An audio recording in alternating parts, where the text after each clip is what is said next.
Imagine a world where people paid to go to jail, not because they were criminals, but to escape the chaos outside.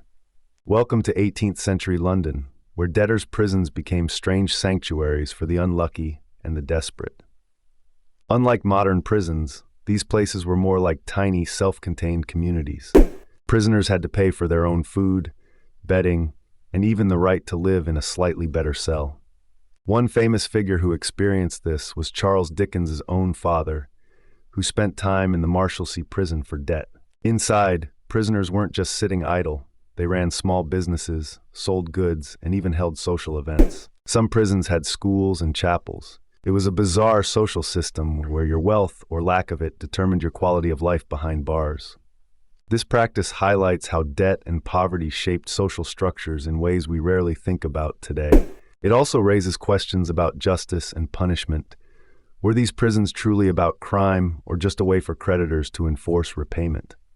The conditions inside these prisons varied widely, often reflecting the social status of the inmates. Wealthier prisoners could afford better accommodations, food, and even servants, while the poorest suffered in overcrowded, unsanitary cells. This economic disparity created a microcosm of society within the prison walls, where money dictated not just freedom, but survival. Families sometimes lived alongside debtors, blurring the lines between prison and home. Children attended makeshift schools, and communities formed, supporting one another in a harsh environment. The idea of paying to be imprisoned may seem absurd today, but for many, it was a calculated choice to avoid worse fates like starvation or violent crime on the streets. These prisons expose the harsh realities of a society where financial failure could literally cage you, trapping not just your body, but your future prospects. As we reflect on this history, it forces us to reconsider modern notions of justice, punishment, and social welfare.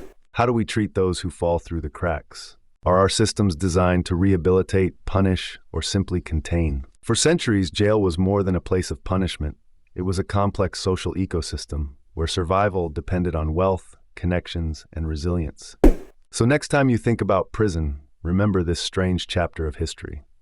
Would you pay to go to jail if it meant escaping a worse reality outside? What does that say about the society that created such a system, and what can we learn from it today?